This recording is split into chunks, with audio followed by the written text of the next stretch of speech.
Basi ninamshukuru Mungu aliyeziumba mbingu na nchi kwa ajili ya nafasi tena na kibali ambacho tumekipata kutoka kwake, na kwa moyo unyenyekevu tena ninaomba tuingie kwenye kipindi chetu ambacho tumekuwa nacho kama ilivyo kawaida. Kuanzia Jumatatu tulikuwa tunasimama na somo lina kichwa kinasema namna ya kushughulika na roho za upinzani juu yako, na tukaenda sana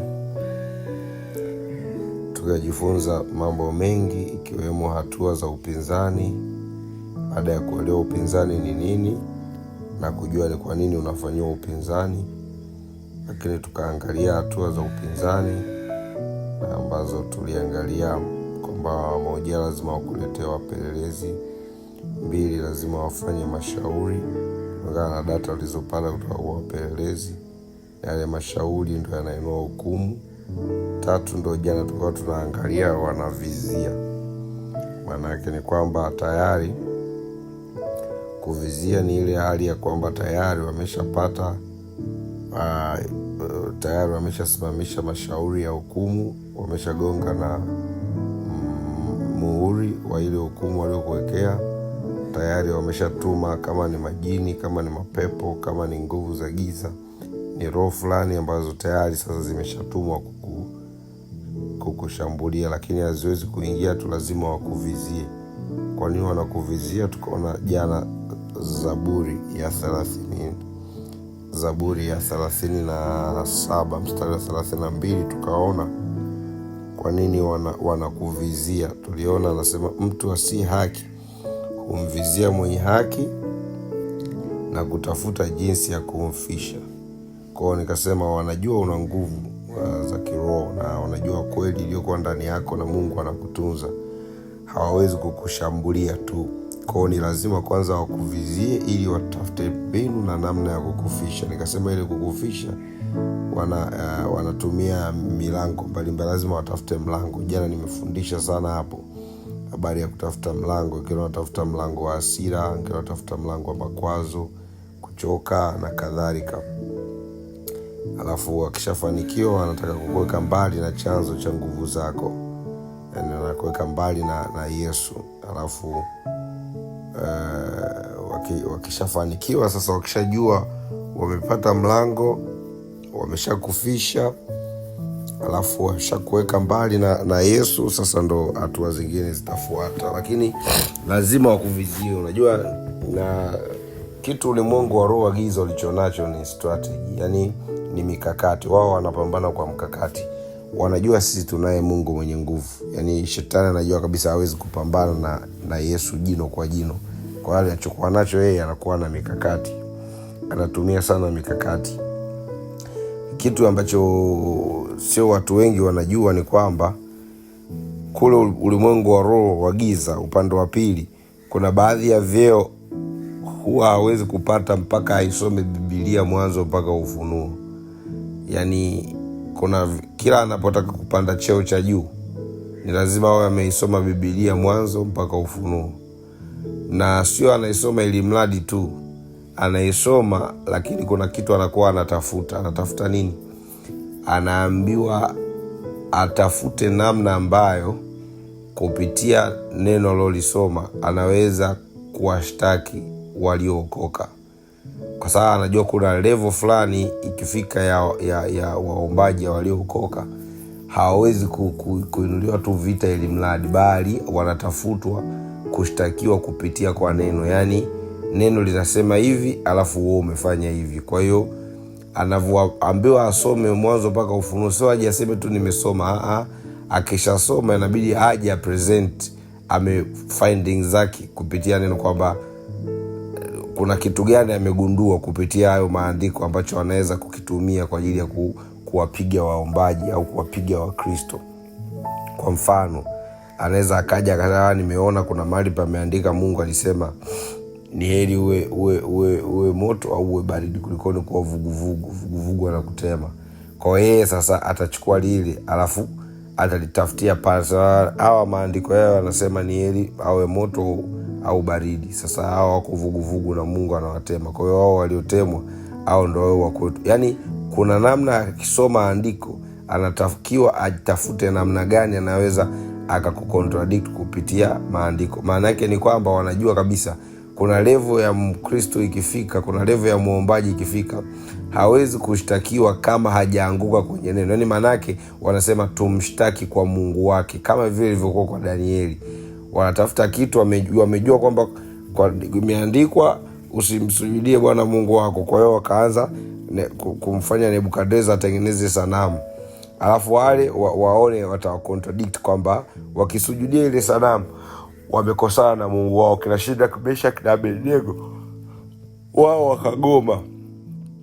Yaani walitunga sheria, walitunga sheria ambayo hiyo sheria ilikuwa inawatafuta Shadraka, Meshaki na Abednego. Kwa walikuwa wanajua kabisa hawa watu hawaruhusiwi kuabudu miungu mingine. Sasa tutengeneze sanamu alafu tuwashtakia hapo. Wakisujudia tu sanamu, yaani huku mfalme atoe amri kwamba watu wasiposujudia wakutane na dhama. Alafu huku kwa Mungu wao imeandikwa usimsujudie, utamsujudia Bwana Mungu wako tu. Sasa tuone. Kwa hiyo wale jamaa wakaona bora tukosane na mfalme atuhukumu kuliko ni kukosana na Mungu. Kwa hiyo maana yake wakakosa kuwashtaki. Na hivyo hivyo ilivyokuwa kwa Danieli pia. Mpaka wanamtumbukiza kwenye tundu kwenye shimo la simba. Maana yake ni kwamba walikuwa wanamtafuta kumwangusha kupitia andiko. Kwa hiyo kitu shetani alichokuwa nacho ni mikakati, ni strategy. Anakaa kimkakati, anataka kupambana kimkakati kwa sababu anajua yeye kupambana na Yesu moja kwa moja hawezi. Kwa hiyo jana nimesema sana hapa habari ya namna ambavyo wanakuvizia. Unajua, ngoja ni kazi hivi afu nitamalizia kipengele cha leo afu tunaomba sasa hivi. Ni kazi hapo mahali ambapo tumesoma hii Zaburi ya 37 mstari 32. Mtu asiye haki humvizia mwenye haki na kutafuta jinsi ya kumfisha. Unajua, tunapoongelea kufisha ni kitu kipana sana. Adui anaweza akatumia mipango mingi sana kutaka kufisha. Lakini dhumuni kubwa la kukufisha ni ili aweze kukutenga na nguvu za Mungu ndani yako. Na chanzo, sio tu na nguvu za Mungu, chanzo. Kwa sababu anajua nguvu za Mungu utazipata tu leo, kesho kutwa, hata leo zikiisha kesho utapewa tena. Lakini anajua akishakuweka mbali na chanzo, akishakuweka mbali amefanikiwa. Unajua kuna kwenye haya mashambulizi ya kuvizia huwa nawafundishaga watu kuna stage 4 za imani, au kuna mambo 4 kuhusu imani ambao ulimwengu wa roho huwa lazima wayashughulikie. Kuna mambo 4. Hawawezi kukuinulia upinzani kama hawajafanya utaratibu fulani. Yaani hawawezi kuja tu ili mradi hawakuvamii tu. Sasa hapo kwenye kuvizia, kukufisha, kuna mambo 4. Wakicheki jambo la imani, kuna mambo 4 wanawaambia watu hivi. Kwenye imani kuna kitu kinaitwa chanzo cha imani. Yaani maana yake kila mmoja na chanzo cha imani yake. Yaani ulimwengu wa roho wa giza lazima watafute chanzo cha imani yako ni nini hasa. Hawawezi kukushambulia kabla hawajajua chanzo cha imani yako. Na wanawekeza nguvu kubwa kwanza kutafuta. Kwa nini? Kwa sababu kuna hata baadhi ya watu ni watumishi wanasimama na anasema Bwana asifiwe, lakini chanzo cha imani yake sio Yesu anayemtaja kwenye kinywa. Chanzo cha imani yake anatumikia miungu fulani na ana maagano fulani. Kwa ulimwengu wa roho wa giza, cha kwanza lazima watafute huyu mtu chanzo cha imani yake ni nini. Kwa hiyo wanatafuta kwanza kujua chanzo cha imani ili wakushambulie. Na wakigundua chanzo cha imani ni kitu kingine nje ya Yesu, wanaenda kukukabia huko kwenye chanzo cha imani. Kama ni unategemea mizimu, ndio chanzo cha imani kwa muda mrefu. Kuna kikosi kimoja kinashughulika kukufarakanisha na chanzo cha imani yako. Kuna kikosi kingine kinakuja kupambana na kufarakanisha na nguvu ya imani yako ili wakutoe. Kile unachofanya kwa ajili ya ufalme wa Mungu kinakuja na maneno, masengenyo na vita. Yaani mpaka wanasema hivi, kama ni hivi basi ngoja mimi nitulie, niachane na kila kitu, sitaki kufanya chochote, mimi nitakuwa tu mshirika wa kawaida hapa madhabahuni. Hiyo ni kikosi cha pili. Kazi ya tatu wanayoangalia kwenye jambo la imani, nimekuambia kuna mambo 4. Jambo la tatu wanaangalia nguvu ya msaada. Wakristo wapendwa, walokole, Mungu ametuumba tuwe katika umoja, tuwe katika upendo, tuwe katika masaidiano, roho za masaidiano, msaada. company, supporting company, roho ya msaada. Ni lazima ukiwa umeokoka. Ndio maana kuna kitu kinaitwa fellowship. Hakuna ulokole wa peke yako, utakwama.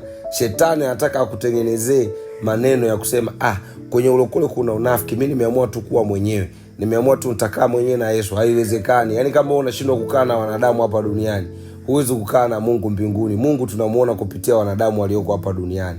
Na wanadamu ni flawless. Yaani wanadamu wana madhaifu, wana mapungufu, hawawezi kupatia kila kitu kila saa.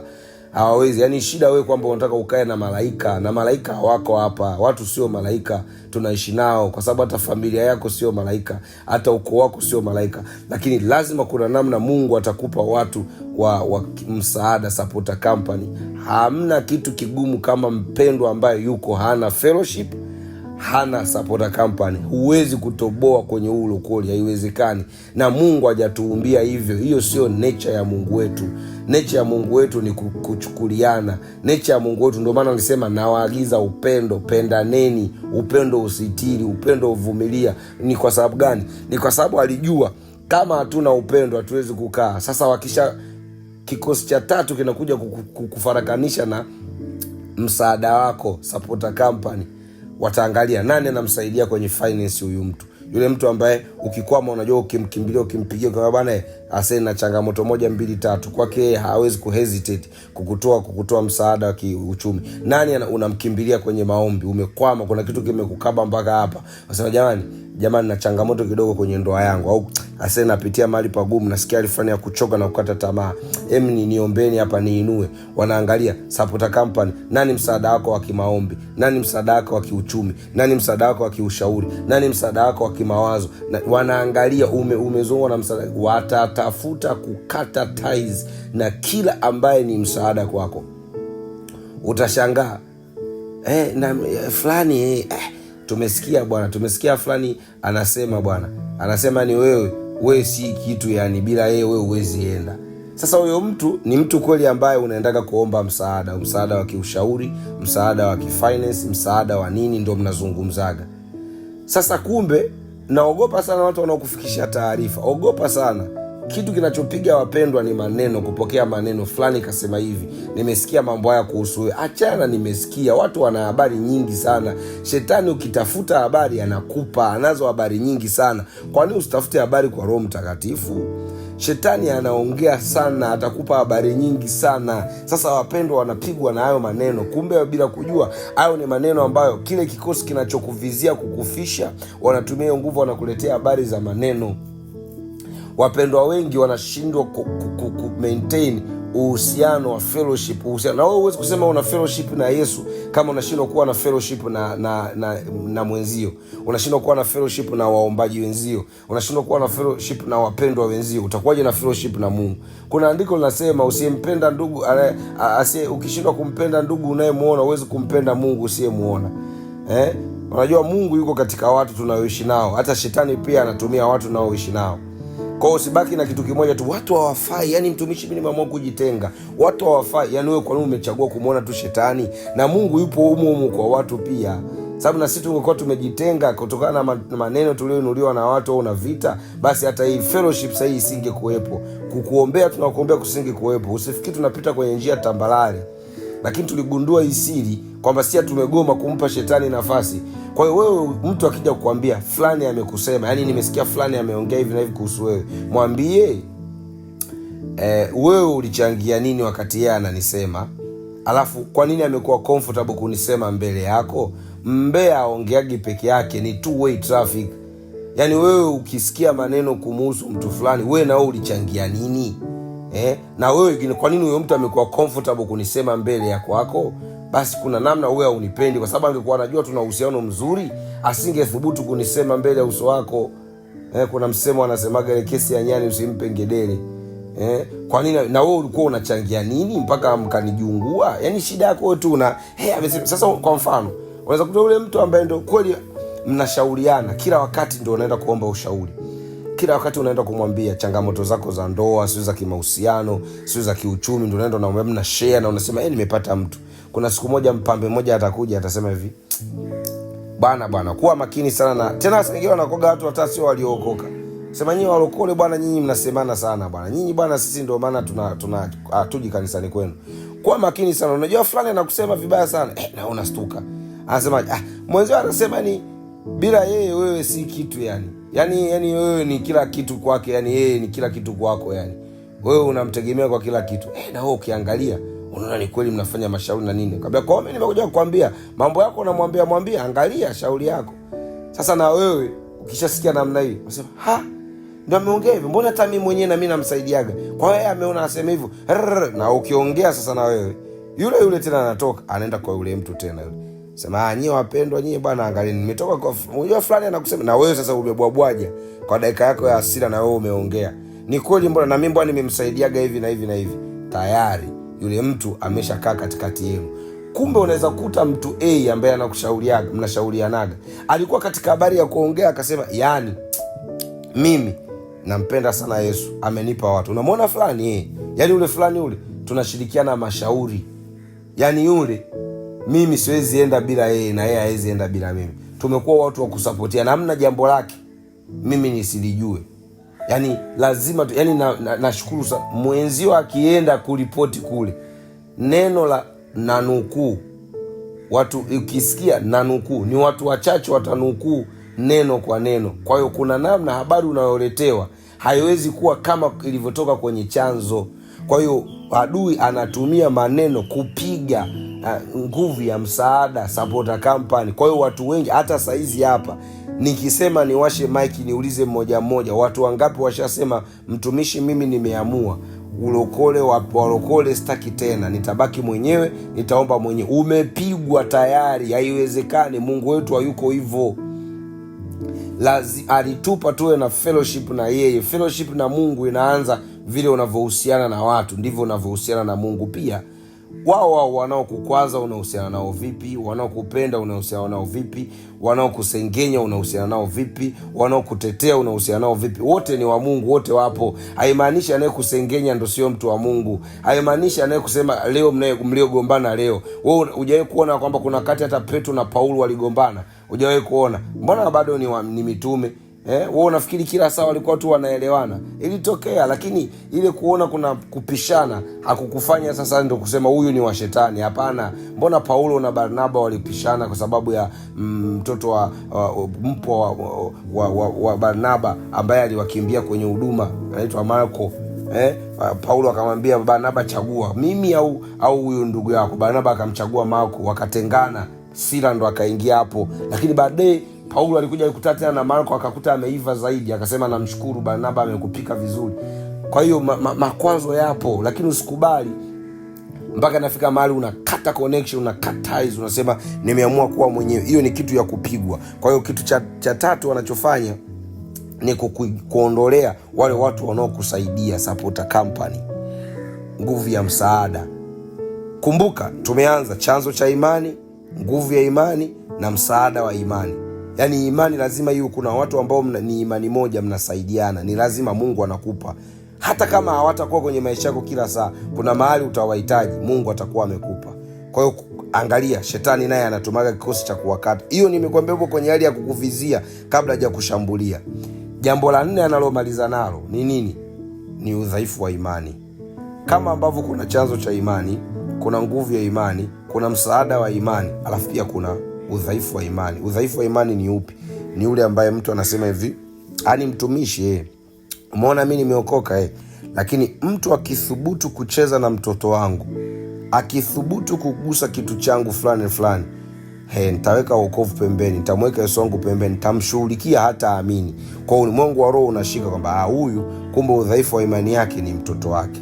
Udhaifu wa imani yake ni mzazi wake. Kwamba mimi bwana, mtu acheze vitu asicheze na wazazi wangu, nitasahau kama nimeokoka hata kaa amini. Kwa wanajua udhaifu wa imani yake ni hawa wazazi. Kwa hiyo udhaifu wa imani ni kile kitu ambacho unasema, yani mtu akinigusa hapa nitamweka Yesu pembeni. Ulimwengu wa roho ushajua shetani atamshambulia huyo, kwa sababu ndio wameshajua kwamba kumbe udhaifu wa imani yako wewe ni huyo.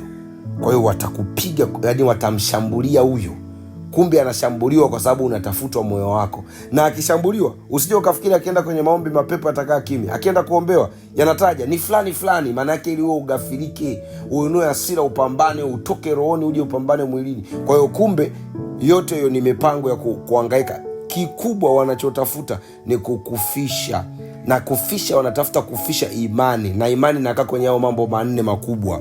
Sasa wakishafanikiwa kukufisha, ndo wanafanya kitu cha leo tunachokiombea. Wanakuzingira. Baada ya kukuvizia, wakishaona wamefanikiwa kukufisha, wanakuzingira. Sasa tutasoma maandiko mawili leo, alafu tutaenda kuomba. Maandiko mawili tutasoma, kwanza Waamuzi 16 mstari wa 2, alafu tutasoma na Maombolezo 4:18. Tutasoma Waamuzi 16:2 na Maombolezo 4:18. Neno linasema hivi, Waamuzi 16:2, hapa tutakutana na habari za Samsoni. Watu wa Gaza wakaambiwa ya kwamba huyo Samsoni amekuja huko, wakamzingira, wakamvizia usiku kucha penye malango ya mji. Wakanyamaza kimya usiku kucha wakisema, na tungoje mpaka mapambazuko ndipo tutamuua. Samsoni hapo walikuwa wanaanza walianza kumzingira kwanza kabla ya kupatia kanuni. Walikuwa hawajapeleleza bado, hawajatuma roho za upelelezi. Hapo walimkosa, hapo walimvizia lakini wakamkosa. Walikuja kumpata wapi? Delila ndo alikuwa ametuma mpelelezi. Kumbuka nilivyokuambia wanatuma kwanza wapelelezi. Kwa hiyo kwa Samsoni mpelelezi alikuwa ni Delila. Delila aliwekwa pale kwa nini? Kazi ya kupeleleza. Nguvu zako zinatoka wapi? Chanzo cha nguvu zako ni nini? Chanzo cha imani yako ni huyu Mungu. Nguvu ya imani yako ni ipi? Delila kampeleleza. Kumbuka nikwambia ile kipengele cha kwanza. Kapelelezwa Samsoni mpaka Samsoni akatoa siri. Bwana, nywele zangu mimi sijawahi kunyolewa. Delila alivyomaliza kapeleka data. Alivyopeleka data wakafanya mashauri. Baada ya kupeleka data wakafanya mashauri. Mashauri kawa nini? Akakamatwe. Delila akarudi, akapiga chanzo cha imani, akafisha, akamfishaji. Unaona michakato somo leo kufundisha. Delila alianza hatua ya kwanza. Alikuwa mpelelezi, walituma mpelelezi, wakampeleleza. Baada wakapata data. Baada ya kupata data wakafanya mashauri. Tufanyaje? Tukamteki. Wakaweka hukumu. Tutamtekaje? Tutamchukua tuje tumweke hapa kwenye jengo tumdhalilishe mbele ya watu wote, maana amekuwa tishio kwetu. Haya. Baada ya hapo wakamvizia kuja kumfisha akafanya. Delila akamnyoa zile nywele, ngoma ikaisha. Wakamzingira. Walipomzingira wakamkamata. Shughuli ya Samsoni ikaisha hapo. Kwa hiyo hatua wanaofuata baada ya kupata data, baada ya kuona wamesha kufisha, wamesha kushusha kile cha Mungu akipo, nguvu ya Mungu imeshapotea ndani yako, ndio sasa wanakuzingira. Kukuzingira ndio wanakuvamia. Na kuna kwenye kuzingira wana aina mbili. Nimesema kuna hiyo moja kwa moja, Waamuzi 16:2, wanakuzingira moja kwa moja, lakini kuna nyingine hii ya Maombolezo 4:18. Anasema hivi, wanatuvizia hatua zetu, hata hatuwezi kwenda katika njia zetu. Mwisho wetu umekaribia, siku zetu zimetimia, maana mwisho wetu umefika. Kuna muda wanakuwa hawakushambuliwe moja kwa moja. Yaani pamoja na kwamba wamesha kufisha, hawakushambuliwa moja kwa moja, wanashambulia hatua zako. Wanashambuliaje hatua zako? Kesho ulitakiwa uende ukafanye interview ya kazi, wao ndo wanatangulia kule kwenye interview ya kazi. Kesho ulitaka uende hatua ya kwenda kufungua duka Kariakoo, wao ndo wanaenda kupiga kule Kariakoo. Kuna muda wameshafanikiwa kukufisha nguvu ya Mungu ndani yako, lakini hawakuzingiri wewe moja kwa moja, wanashambulia hatua zako. Yaani unaelekea wapi? Ulikuwa unaelekea kutoka kwenye urafiki kwenda kwenye uchumba, wanapiga uchumba. Ulikuwa unataka kutoka kwenye uchumba kwenye ndoa, wanashambulia kwenye ndoa. Kwa hiyo ni ile roho inayopiga kule mbele, napiga hatua zako, hawakupigi wewe moja kwa moja. Sema Bwana Yesu, asante kwa ajili ya neema yako. Asante kwa ajili ya fadhili zako Bwana. Nimesikia neno lako Mtakatifu wa Israeli. Ninaomba toba na rehema niliposhambuliwa kwenye eneo la imani. Kila mitego walioniwekea ili kunifarakanisha na chanzo cha imani yangu, ambaye ni wewe Yesu Kristo, ninaomba kwa neema ya damu yako utengue mitego hiyo nisiingie.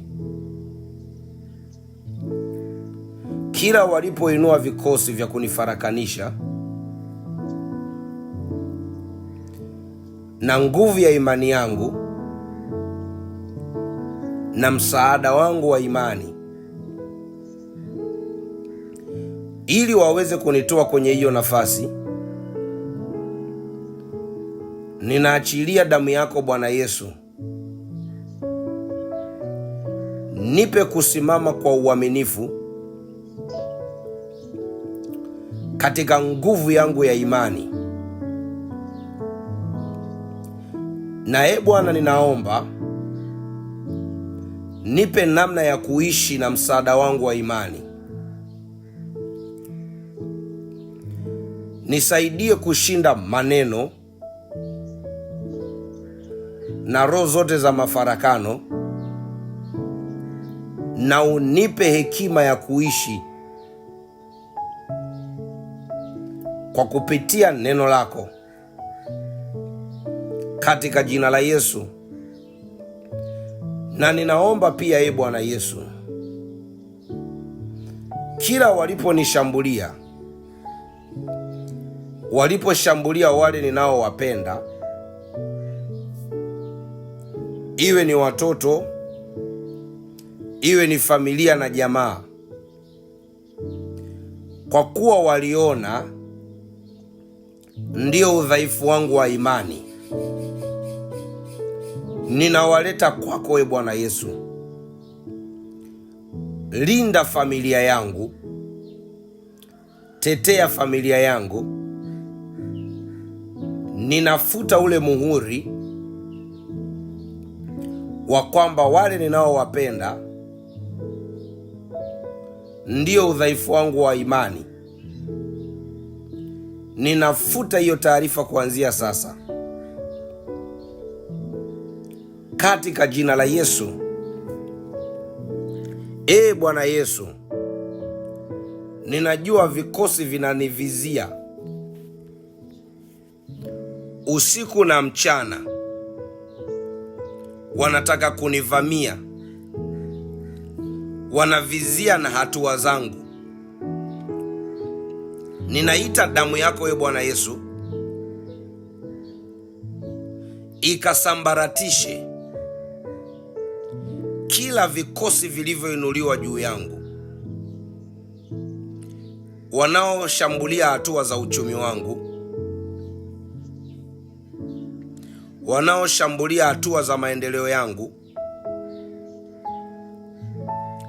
wanaoshambulia hatua za mahusiano yangu, wanaoshambulia hatua za biashara yangu,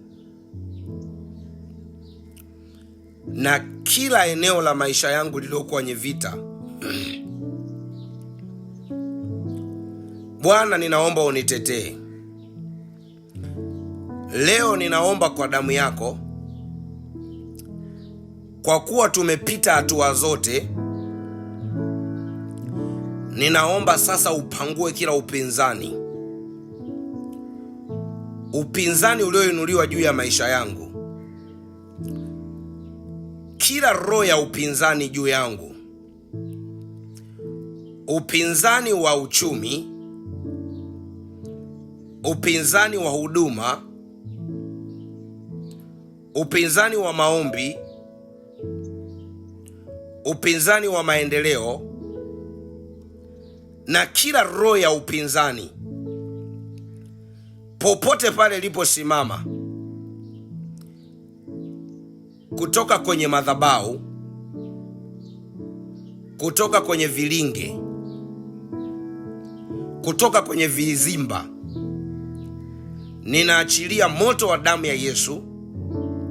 Ninaachilia moto wa damu ya Yesu ukasambaratishe huo upinzani. Malaika wa vita washuke kunipigania na kunitetea. Kila roho za upinzani zianze kusambaratishwa, zianze kusambaratishwa. Upinzani kwenye familia, roho ya upinzani kwenye familia, roho za upinzani kwenye ukoo, roho za upinzani kwenye mji, roho za upinzani kwenye kazi na biashara. Kila mahali palipo roho ya upinzani, ninasambaratisha kwa damu ya Yesu. Ninasambaratisha kwa damu ya Yesu.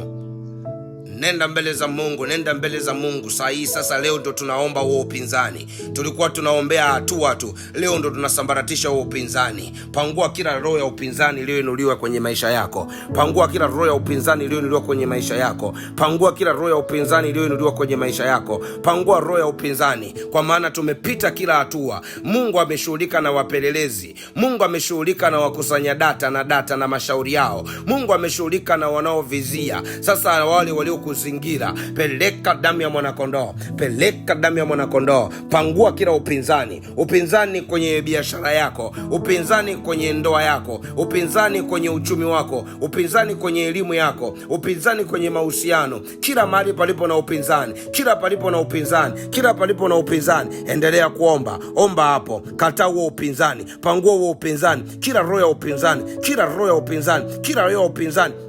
Usishughulike na watu, shughulika na roho. Usishughulike na watu, shughulika na roho. We piga roho ya upinzani, we kataa roho ya upinzani popote iliposimama. Kila roho ya upinzani, kila roho ya upinzani, roho ya upinzani inayopambana na uchumi wako, inayopambana na ndoa yako. Kila unachofanya unainuka unapata upinzani. Kila unachofanya watu wanainuka kuinua upinzani. Usishughulike na watu, shughulika na hiyo roho. Ukiondoa hiyo roho utaona hatua zako. Endelea kuomba, endelea kuomba. Rabayandaraba. Kila roho ya upinzani, kila roho ya upinzani, navyoomba naona kuna mtu mguu wa kulia unaanza kupata shida, mguu wa kulia unaanza kupata shida. Maana yake walipiga upinzani kwenye hatua zako, kwenye hatua zako unashindwa kusogea mbele. Roho zote za upinzani, upinzani kwenye uchumi wako. Wewe unajua wapi unapata upinzani, wewe unajua namna ambavyo kila ukitaka kupiga hatua kuna upinzani. Ndio saa ya kuomba, ndio saa ya kuomba, ndio saa ya kuomba, ndio saa ya kuomba. Pangua huo upinzani, pangua huo upinzani, pangua huo upinzani, pangua hiyo roho ya upinzani.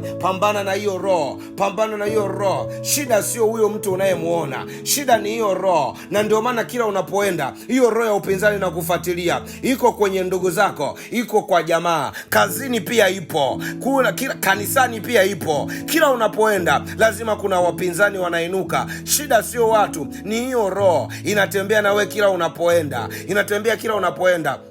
Ukiwa hauna mambo ya maendeleo, hauoni hiyo roho. Ukitaka kufanya jambo la maendeleo, ndio unaona hiyo roho inanyanyuka. Pambana na hiyo roho ya upinzani, kata hiyo roho ya upinzani, kata hiyo roho ya upinzani. Pangua, pangua, pangua, pangua, pangua, pangua. Achilia moto wa damu ya mwanakondoo, hiyo roho iteketeze, ing'oe hiyo roho. Pambana na hiyo roho, achilia damu ya mwanakondoo, ng'oa roho hiyo, roho ya upinzani. We sema tu kila roho ya upinzani, hata kama sijawahi kuijua kama ipo, hata kama sijawahi kuiona. Kuna mambo mengine umepitia kwenye maisha yako ukafikiri ni kawaida, kumbe sio kawaida. Ni hali ya upinzani, ni roho ya upinzani ndio imetumika kukuletea hiyo vita.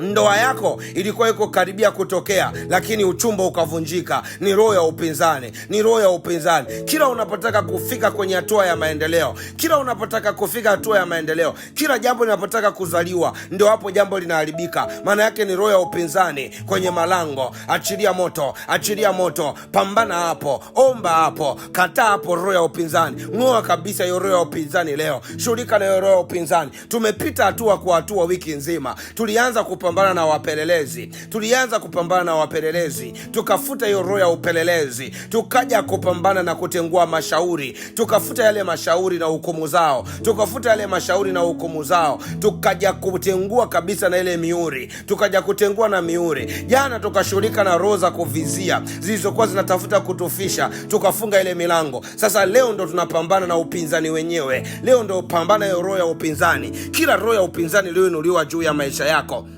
roho ya upinzani inayopambana na wewe, roho ya upinzani inayopambana na wewe, roho ya upinzani inayopambana na wewe, ribo huyo ndarabasaka rapako, achilia moto, pangua pangua pangua pangua pangua pangua. Usishughulike na huyo bibi yako wala huyo shangazi wala huyo sijui mganga wala nani. Wewe pambana na hiyo roho, ing'oe hiyo roho, ng'oa hiyo roho, pambana na hiyo roho ya upinzani. Imeinua upinzani kazini, imeinua upinzani kwenye elimu yako, hiyo roho imeinua upinzani kwenye elimu yako. Hatua za elimu yako zimekuwa na vita, haziendi kwa wepesi. Hiyo roho ya upinzani imeinuka kwenye biashara zako, imeinuka kwenye biashara, imeinuka kazini, imeinuka kwenye mahusiano, imeinuka kila mahali. Pambana na hiyo roho ya upinzani, pambana na hiyo roho ya upinzani. Rapa ya ndorobo seki, omba omba omba omba omba, pambana hapo. Kuna nguvu, kuna nguvu, kuna nguvu ya kuomba inaachiliwa.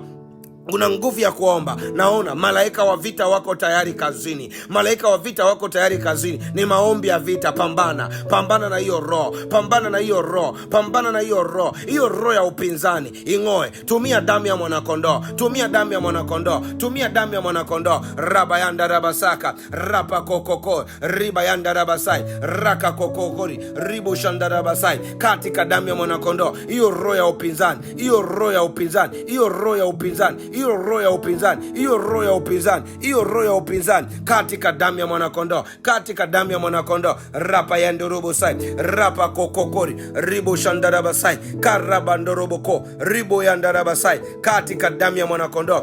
Rabandaraba sai, rapa kokokori, ribo shandaraba sai, katika damu ya mwanakondoo, katika jina la Yesu Kristo, katika damu ya mwanakondoo. Ripa ya ndaraba sai, katika damu ya Yesu Kristo, katika damu ya Yesu Kristo. Ninasikia kuna watu, kuna roho ya Yoshua iko ndani yako, kuna roho ya Yoshua iko ndani yako, kuna roho ya Yoshua iko ndani yako, kuna roho ya Yoshua iko ndani yako. Nasikia neno Yoshua 1:5, hapata kuwa na mtu yeyote atakayeweza kusimama mbele yako siku zote za maisha yako. Kama nilivyokuwa pamoja na Musa, ndivyo nitakavyokuwa pamoja na wewe, sitapungukia wala kukuacha. Bwana anasema hata kuwepo mtu wa kusimama mbele yako.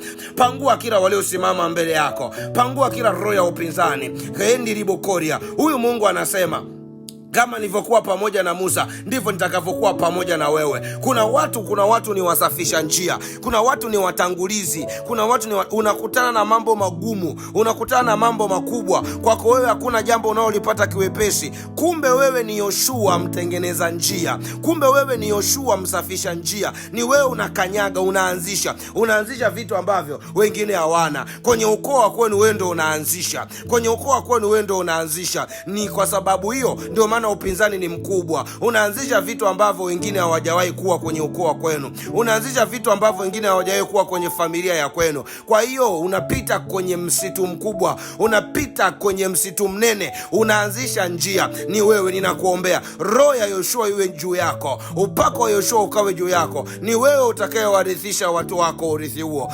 Rapa ya ndaraba. Wengine ni kwenye familia ulikoolewa, wengine ni kwenye familia ulikoolewa, wengine ni kwenye familia ulikozaliwa. Unaanzisha vitu. Ni wewe, ni wewe, ni wewe, ni wewe. Upinzani mkubwa ni kwa sababu hakuna aliyetangulia, hakuna aliyekuanzishia njia. Wewe ndio unaanzisha wa kwanza, na ndio maana upinzani ni mkubwa, na ndio maana upinzani mkubwa. Omba hapo, omba hapo.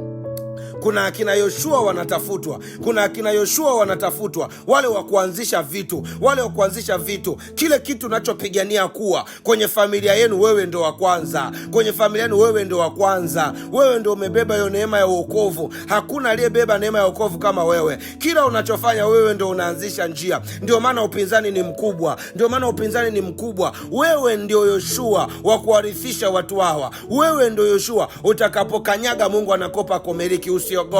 Usiogope huo upinzani, usiogope hivyo vitisho. Orobokoria bayanda rabasai, karabandorobo sekeriba koria, katika damu ya mwanakondoo, katika damu ya mwanakondoo, katika damu ya mwanakondoo, katika damu ya mwanakondoo.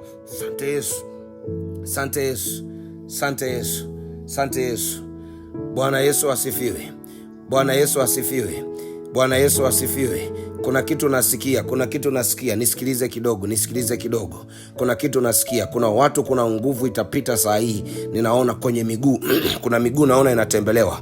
Nisikie. We connect na hilo wingu. Shika kwenye hilo wingu, usiache ya maombi. Wakati unaomba, Roho wa Mungu akaniambia kuna akina Yoshua wanatafutwa hapa. nitakuelekeza namna ya kuomba. Kuna akina Yoshua wanatafutwa, nikamwambia kwa nini? Akasema kuna watu wanapitia upinzani mkubwa, hawajajua kwa nini. Kumbe wao ndio waanzisha njia, wao ndio kina Yoshua. Kwa hiyo njia imekuwa ni ngumu, upinzani ni mkubwa, kwa sababu wewe ndio unaanzisha vitu. Hayo mambo unayoyafanya ndio yamebeba kuwavusha watu wengi kwenye familia, kwenye ukoo. Kwa hiyo unapata vita kubwa, kwa sababu wewe unaenda mahali ambapo wengine hawajawahi kufika. Wewe ndio unaanzisha, unapita mahali bado ni msitu. Yani wewe ndio mtengeneza njia, na ukivuka wewe, watoto wako wanakuwa salama. Ukivuka wewe, jamii yako inakuwa salama. Roho wa Mungu ameniambia kuna watu wanatakiwa waseme niko tayari. Kuna watu wanatakiwa wapewe hiyo nguvu. Kuna nguvu inapita, upako wa Yoshua unapita. Kuna nguvu inapita huko ndani, hiyo nguvu inapita. Wako wengi, sio mmoja, nimesikia kuna watu wanatakiwa kuanzisha njia. Wewe mwambie tu Bwana niko tayari.